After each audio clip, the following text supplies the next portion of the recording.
Good evening, ladies and gentlemen. This is Harry Muppet. Welcome back to another Starcraft 2 Daily Masters. We have finished Season 3 for now, the WCS. We're going to get into the WCS Grand Final for 2014. Start checking that out. I don't know why. I think I was just watching a YouTube video actually on Archon mode, and because my internet's crap, I was watching it at like 240p or 144p or something. And oh, Starcraft just looks so good on 1080p after you've been watching it at 144p. Oh man, but I can't wait. Like less than 1 week now until I get to my new house, and my new house has much better internet, so I should be able to watch videos at maximum resolution on YouTube. I should be able to stream, well, not actually output stream, but I should be able to watch streams on full resolution. It's going to be so freaking awesome. So very, very much looking forward to it. And yes, for now, we will be casting this game, and it will be awesome. So let's check out the game. So as I said, we're on to the WCS Grand Finals. What I'm going to do is I'm going to go through the entire tournament, but not every game. So I'm going to do one game from every sort of series.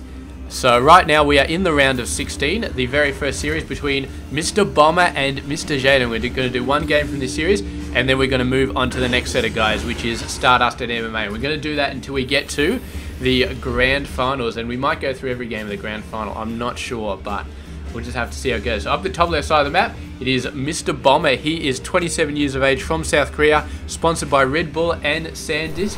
Very, very good stuff. He's going for a third base, extremely fast here. He's not actually going for a factory here. He can't afford it because he's going for the third base, but he's getting a second barracks out.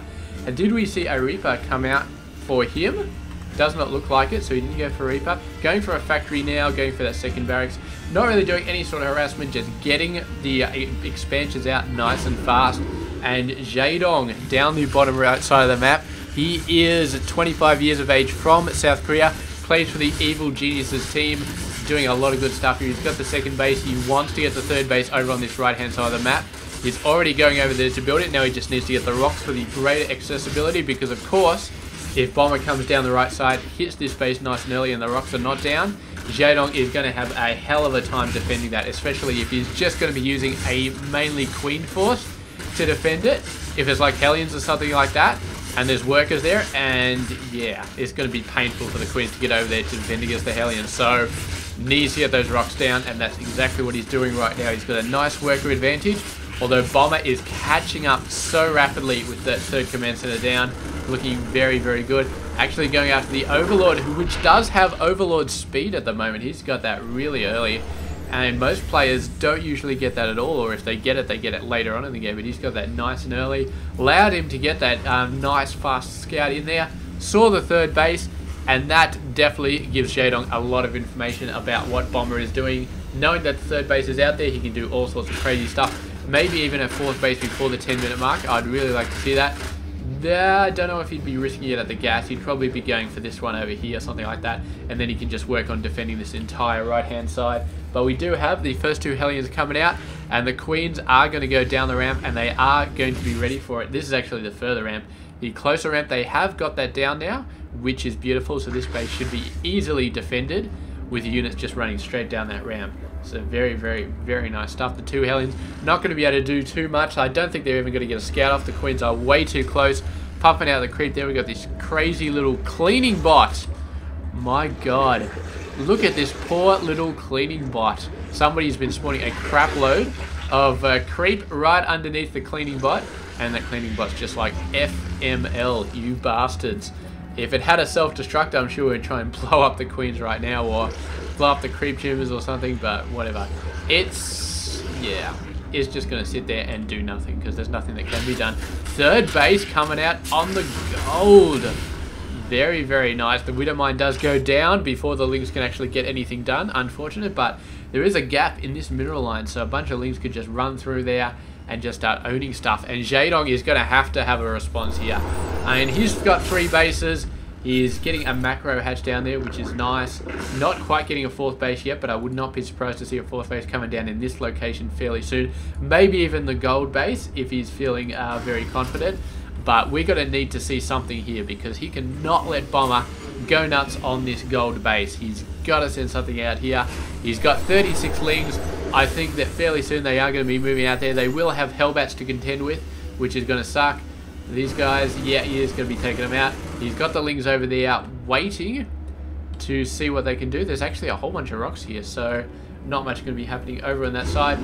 But the bunker is up. There are 2 Marines in there, and it's looking less and less likely that Jaedong is actually going to be able to own this base unless he gets some more tech out. He's constantly building Lings, but now he has this aggression to deal with, and this is going to be tough. Very, very tough, because of course Hellbats are great against Lings. So freaking great.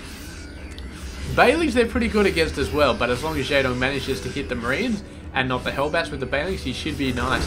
He's actually got the Lings up the backside here. Oh, this is beautiful. This is what he was saving these guys for. It's going to be a flank. If the Marines and the Hellbats come down here, as you would expect them to do, go for the most vulnerable hatchery they can, then the Lings come back and just flank the living crap out of them. The Bailings almost getting in scan range, not quite. Meanwhile, a bunch of Lings coming out over here, going to be taking some stuff out, going to be going for some aggression here. Reinforcing Marines are going to be able to send them off, but still, that was, yeah, could have hit something there. And here we go, a bunch of Bailings being built over there. This is maybe not the best time to be building Bailings, but he's going to be able to flank from the main area. Bailey is going around doing a decent amount of hits. Not a critical amount of hits, though. Not enough to make Bomber run, but he is just about to start running, I think. I don't know if he's got enough here. These Hellions need to warp into Hellbats. They're not quite doing it, though. More Bailings running over there, or just rolling over there, and Bomber almost on the point of running away. Does regroup. Is he going to be running in again? The question is he going to be running in again? I do not know. What I do know is that Bomber has been mining this base for so long, and he's been completely unmolested. Oh, the Widow Mine. Bomber has so many tricks up his sleeve right now. He's very, very scared about another Widow Mine, but there only is the one, and it only took out some Lings. So if he wanted to roll Bailings in here right now, he could do so. The bunker would stop him a little bit, but not all that much.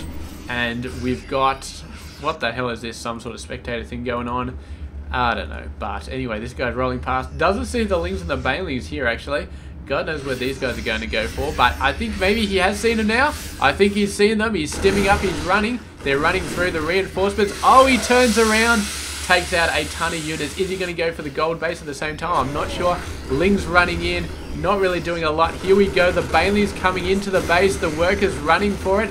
The Bailings left out in the middle of nowhere, not really doing much. The workers come back and the Bailings take them out. Everything being destroyed here. Beautiful, beautiful stuff by Mr. Jaedong. Nice diversionary attack down the bottom left side. I don't know if it was meant as a diversionary attack, but it worked anyway, and he went in there and he got a ton of workers down. So Bomber being pushed back, 50 under 64. Still not in a bad state, but not as good as he probably would have liked. What do we got for upgrades? We got 2-2. We got 2-2 for both players. Beautiful, beautiful stuff. The question is Jaedong going to start going for air units at some point? We haven't really seen any air units come out. We haven't seen a Spire being built at this point, but we can expect to be seeing one come out sometime soon. But Bomber, is he just going completely crazy right now? Is Jaedong going to be able to deal with this? There's a bunch of Banes coming out, but Bomber just has so many units. He's looking so strong here. He's got Medevacs, he's got Hellbats, he's got Marines and Marauders. The Hellbats really, really doing an excellent job in this game so far. Really helping to sort of knock back the Baneling aggression.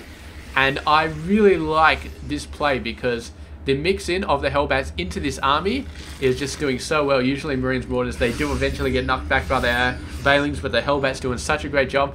And I think the missing ingredient here for Jaedong is the Mutalists, because with the Mutalists are great against Hellbats. They can snipe them quite easily, and the Hellbat effectiveness would be a lot lower. But without Mutas, with just Lings and Banelings, the Hellbats are a very, very strong unit, and they're easily going to be taking the advantage over to Bomber, which is what they've been doing all game, basically. So Bomber has been ahead for the last 5 minutes at least. What the hell is this indicator saying there's 3 workers not... Are there 3 workers not doing anything? I don't know what that indicator means, but it's gone now anyway. So part of all of the crazy interfaces. And here we go. The Spy is still on its way. Probably should have been up ages ago. Maybe he thought he could do something with Banelings, but he is rapidly realizing that it's just not going to happen. The Marauders and the Hellbats together, the Banelings cannot touch them. Oh, Banelings underground. Are they going to pop up like a... I don't know what they're like, but they're... Oh, look at this Hellbats, man, soaking up so much damage. The Marines just running in there, doing all the DPS they need to do. And it's not looking good for Jaedong here, man. He's just not going to be happening.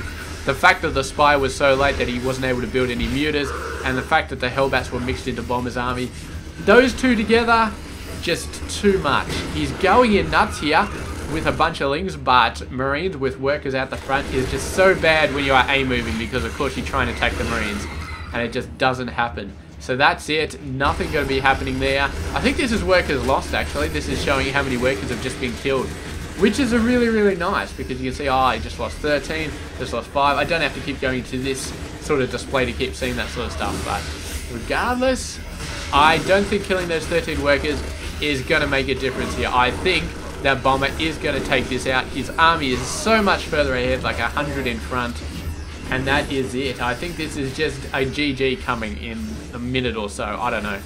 I don't know what Jaedong is really trying to do here, but whatever it is, I have a feeling that it is going to fail. And we're just waiting. Bomber, man, just cleaning everything up at the moment. Not going for the jugular at this point. He's going to be falling back, actually.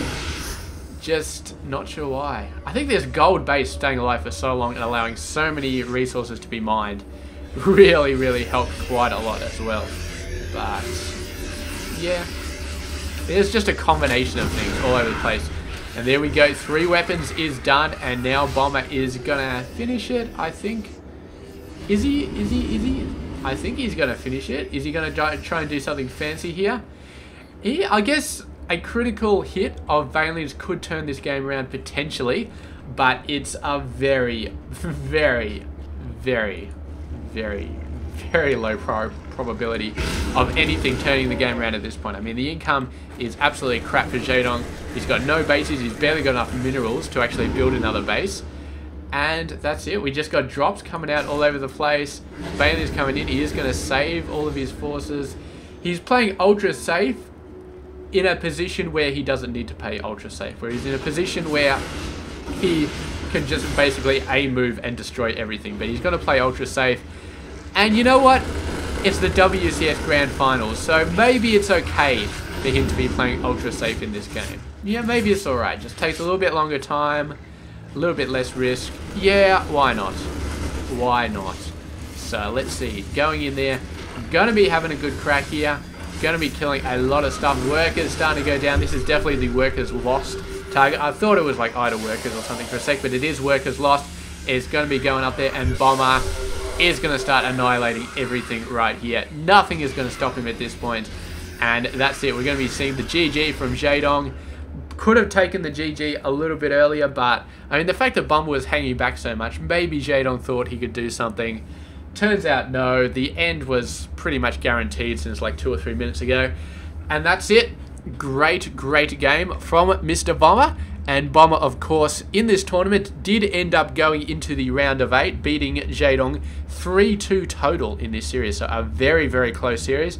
And I'm actually lucky that I got a game where Bomber won, because, yeah, if I'm playing a series and I'm like, Bomber won this whole series, but the game I'm playing is like Jaedong won, then it's kind of mixed signals or something. So we'll try and keep that going, but there's a lot of ace matches in this tournament, so we'll just have to hope that luck's on our side.